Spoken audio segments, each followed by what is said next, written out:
Friends, welcome to CS centre. हम discuss करने जा रहे हैं यहाँ पे आज big news to the point में कि नेशनल ह्यूमन राइट कमीशन को लेकर के।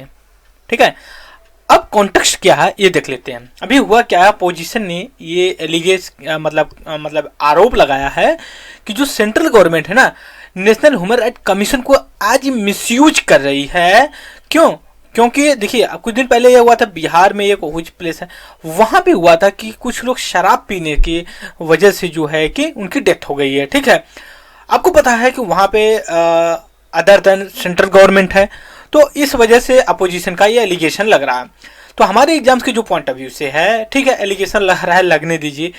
हमें इस ऑर्गेनाइजेशन से मतलब है कि जो ह्यूमन राइट कमीशन को प्रोटेक्ट करती है, जिसका नाम है नेशनल ह्यूमन राइट कमीशन।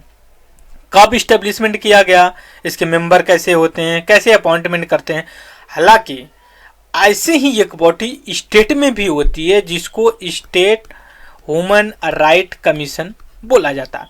ये भी बात सही हो सकती है अपोजिशन की कि ये तो पहले इसको लगा क्योंकि ये नेशन स्टेट का है।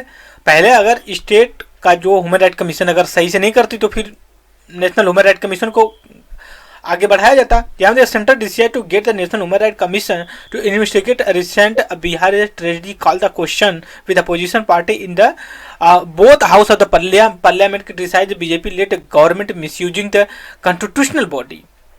ठीक है, यहाँ पे इन्होंने गलत लिख दिया है कि कॉन्स्टिट्यूशनल किस हिसाब से इसको बोल दिए हैं, बट ये स्टेटरी बॉडी है। ठीक है, हो सकता है उनका सेंस की किसी और जो एडिटर है उनका कुछ और हिंट रहा हो। तो हम चलते हैं अपने जो एग्जाम्स के पॉइंट ऑफ व्यू से हम न्यूज़ को फिल्टर करते हैं, उसको यूज करते हैं। सबसे पहले कॉन्टेक्स्ट हमें समझ में आ गया।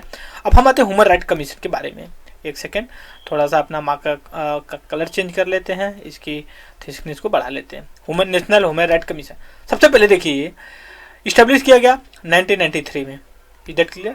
और एक एक्ट के थ्रू किया गया, protection of the human right act 1993, और इसी के अंदर इसको इस्टेब्लिश किया गया एज ए स्टेटरी स्टेटस के थ्रू पे। नॉन कॉन्स्टिट्यूशनल, देखिए यहाँ पे मेंशन किया गया एम लक्ष्मीकांत में, नॉट ए कॉन्स्टिट्यूशनल, ये स्टेटरी बॉडी है। वो किसी बाई मिस्टेक मुझे लगता है किए होंगे। दूसरी चीज है इसका वर्क क्या, ये वॉच डॉग है। किस लिए, मतलब प्रहरी है ये ह्यूमन राइट को लेकर के इन द कंट्री में। ठीक है, दूसरी बात जैसे लाइफ, लिबर्टी, इक्वलिटी, डिग्निटी को लेकर के अगर आप वायलेशन कोई करता है तो वो जो कॉन्स्टिट्यूशन में प्रोवाइड किया गया है फंडामेंटल राइट वगैरह, जो इक्वलिटी, लिबर्टी, फर्टिनिटी, इसको जो है कि करती है।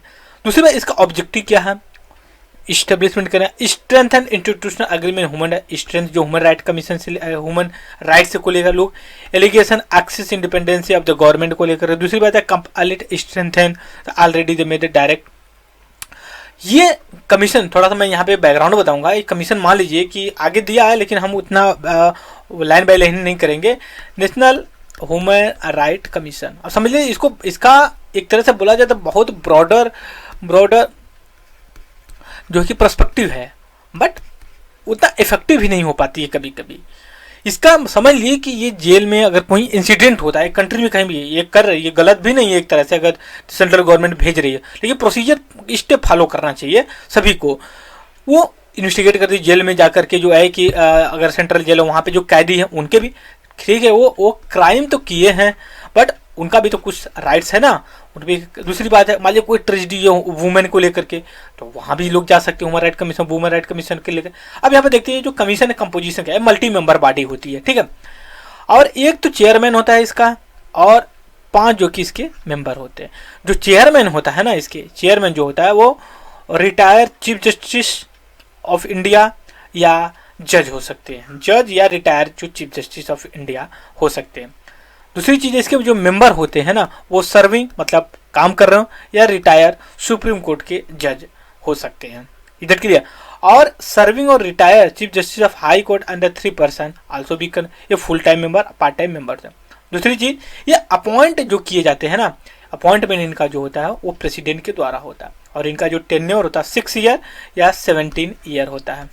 ठीक है, 6 ईयर 7 इनमें से जो, और ये फिर एलिजिबल है कि री अपॉइंट इनको किया जाए। किसका, नेशनल ह्यूमन राइट कमीशन का।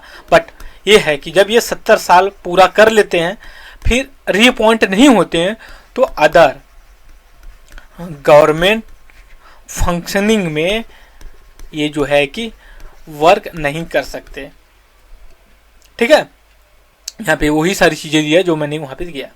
और दूसरी चीज है कि इसको रिमूव भी करने का पावर जो अपॉइंटमेंट करता है उसी के पास है, प्रेसिडेंट के पास। सर्कमस्टांसेस क्या है, इंसॉल्वेंस मतलब दिवालिया घोषेगा, इंगेज किसी और ऑफिस में हो गया, अनफिट वो किसी भी रीजन से जो कि उसमें प्रॉपर नहीं है, और माइंड वगैरह सब मेडिकली नहीं फिट हैं, और किसी केस में जो को उनको सजा वगैरह मिल जाती है। तो इस वजह से दूसरी चीज अगर एक और कंडक्ट है मिस बिहेवियर के, लेकिन एकदम जब मिस बिहेवियर के बेसिस पे ये रिमूव करता है ना प्रेसिडेंट, तो इसमें क्या होता है, ये मैटर सुप्रीम कोर्ट में जाता है। ठीक है, इंक्वायरी के लिए कैसे ये जज जो कि मिसयूज कर सकता है अपने बिहेवियर को, तो अब सुप्रीम कोर्ट के जजों की भी, सुप्रीम कोर्ट की भी डिग्निटी के लिए चीजें आ जाती है।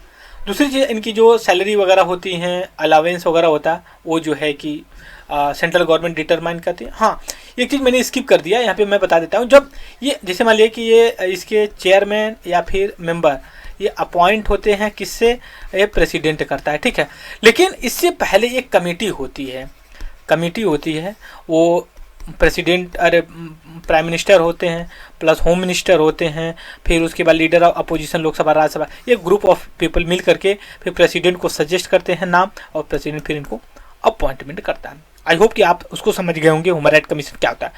और भी आगे चीजें दी गई हैं, बट वो हमारे मतलब ओवरऑल मैंने भी बता दिया है आपको। हाँ, एक चीज बता दी कि इसका हेडक्वार्टर तो ऑफकोर्स दिल्ली में ही है, इसका सब रीजनल क्वार्टर भी हो सकता है।